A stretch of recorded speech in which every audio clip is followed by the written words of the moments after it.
Well, the Watford stats were good. Plenty of chances in the second half.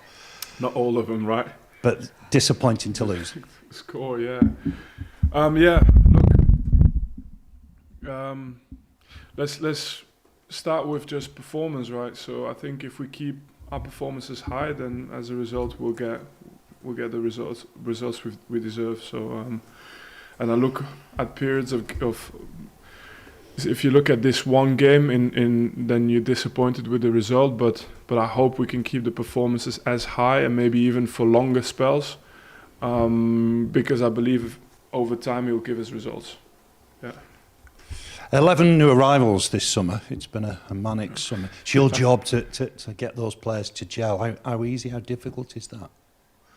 No, I think the hardest part is probably the recruitment side, because if you get a decision wrong, usually the player's there for a number of years. So I think the recruitment part is maybe the most important part of the rebuild of any club.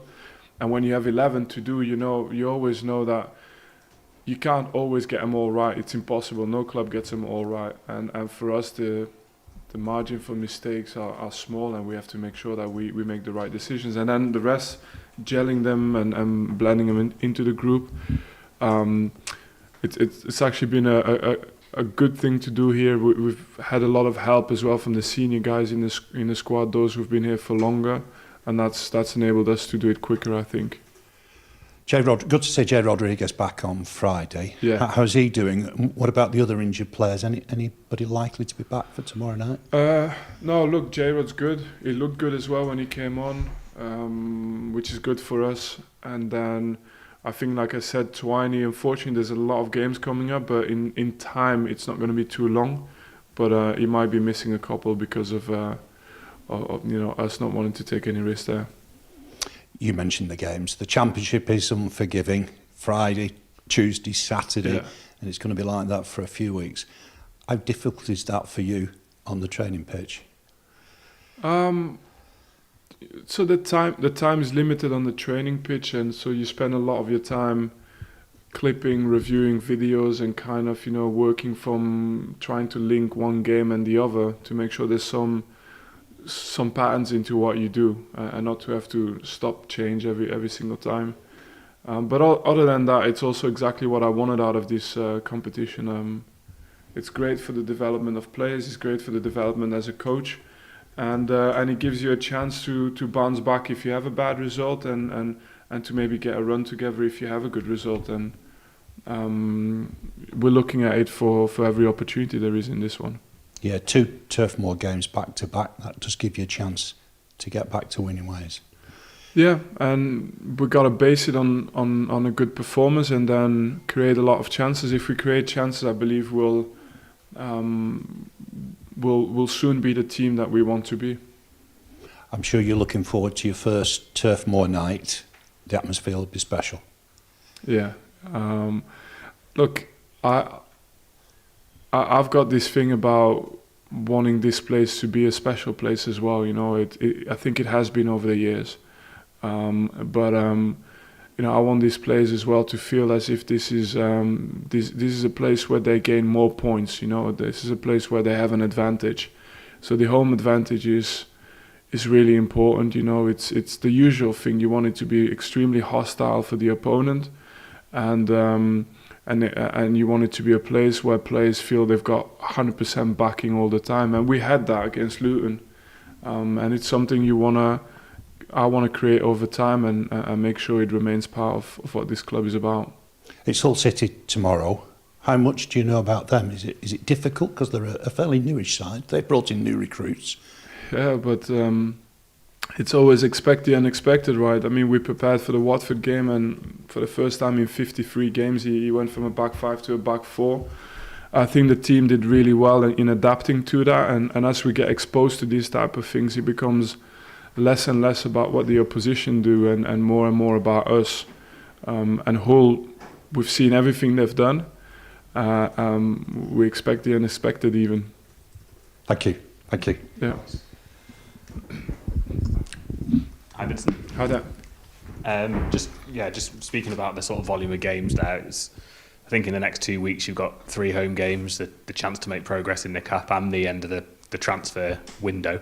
How sort of crucial a period is that, as perhaps as bizarre as it sounds in the first month of the season, but could that sort of shape where you go for the next 8 months? Yeah, I mean, look, I look at our team and I definitely think over time it's a team that's capable of putting a run together.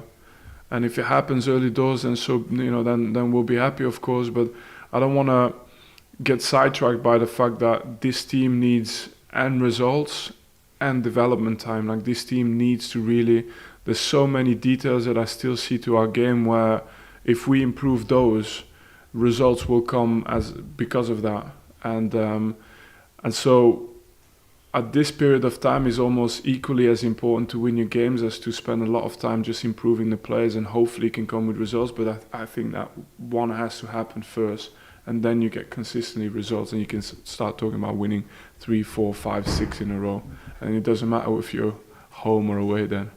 In some ways, do you think that break in the World Cup might help you this season? Obviously, It's a one-off season, but you're going to have the vast majority of your players here, if 22 out of 23 of them here, probably. Couldn't come at a better time, definitely.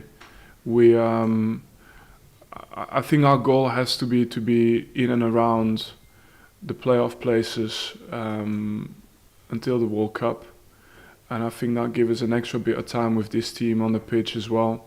And from there, I think that if we're in and around those places during the World Cup, I think we'll be able to grow from strength to strength. Yeah. Speaking about transfers, when we spoke on Friday, you mentioned you might be able to give us an update today about Cherdanov. I just didn't realise we were going to see each other so soon again. I just mistimed it completely. Is there anything you can share on whether that deal is close, if you expect it to happen, what he might be able to bring to the team, etc.? No, it's a player that we like, and so that's not a secret. But there's still some details I believe that need to be worked out. So until that's done, there's no point in. So the player's not here yet. But let's call it ongoing. And if we can add a little bit of support to our team, then we'll try and do it, of course. Obviously, he's a player or a profile of a player that's sort of similar-ish to a couple you've brought in Benson and Teller. Certainly, positionally, seems to be similar. Does that raise the prospect of perhaps playing with a false 9, using those players as through the middle, or how do you sort of see managing all those potential sort of wide attackers? I think we said, well, he's more versatile than that. I think in his case he can play more positions, and but look, the player's not here yet, so let's not get carried away. I'll be spending half my press conference talking about a player that might or might not come.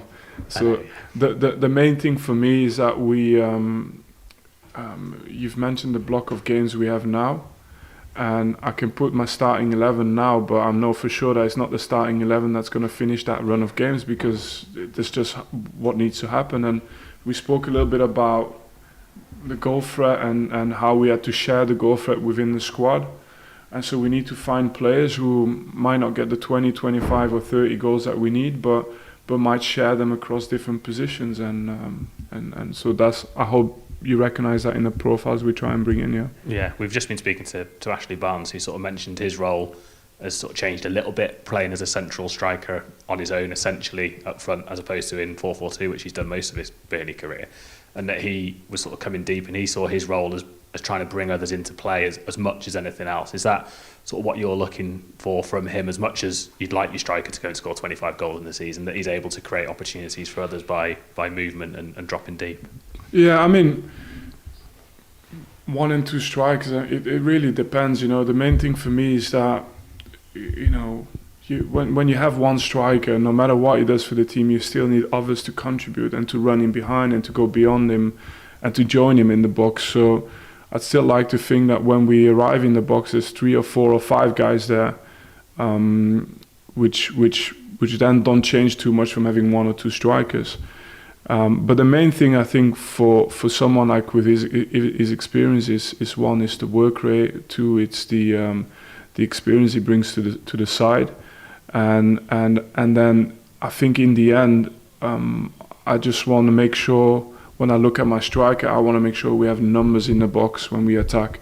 I really don't rely on one player to score 30 goals, and it'd be completely misunderstanding if that was as well what I expected of Barnsley.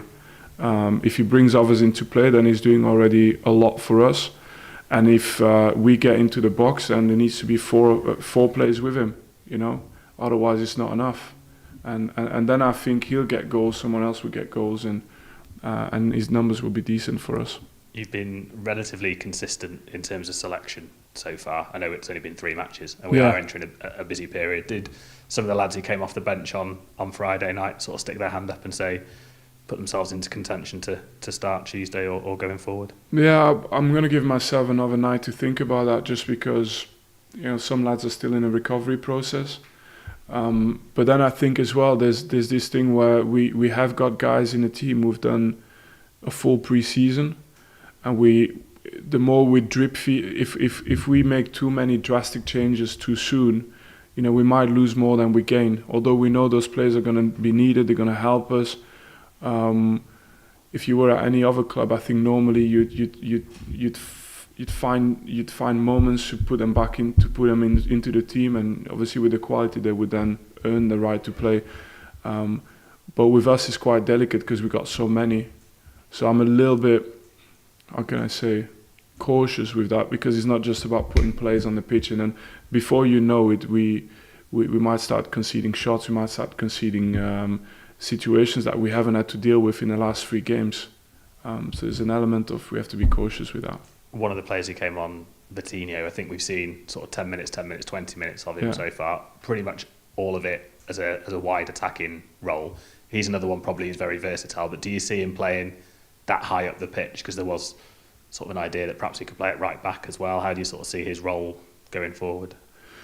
No, Viti is a player he played as a winger, which is why he became a good fullback in his way as well. He played as a winger, I think, even in the national team for Brazil, which is not bad, in the age groups. And he came through to professional football, and then they started playing him a little bit more as a fullback, probably because, you know, they wanted a fullback who's like a winger, and because he's robust and he's aggressive, so he has defensive qualities as well. It's a luxury that we have to the player, but like I said that early doors as well, because there's so many games, it's either you spend for fullback and winger, or you spend for someone who can do both positions, which is you get 2-in-1 type of thing. And I think the player you mentioned before offers us 2 or 3-in-1 kind of situations, which when your budget's restricted is not a bad thing to do, especially with so many games in the championship. So there's an idea behind it, but you know, I don't want to pin him down on one position, because he's played left back, right back, left forward, is that type of player, and it's not unnatural for him. Last one from me. I think Liam Delap has been told he can sort of go out on loan from Man City, or that's certainly what's been suggested. It's an easy link to make him come in here because of your Man City connections and the fact that you've been in there and signed a couple of players already. Is that a player you've looked at all, or? No, I think look, it's especially there. I think it's we're talking about a very, very young player. So the last thing I want to do is, you know, start some kind of.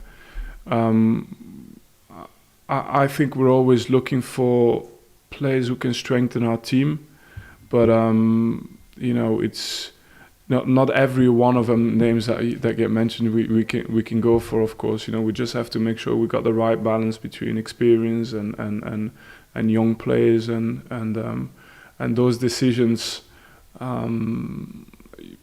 know, those type of things.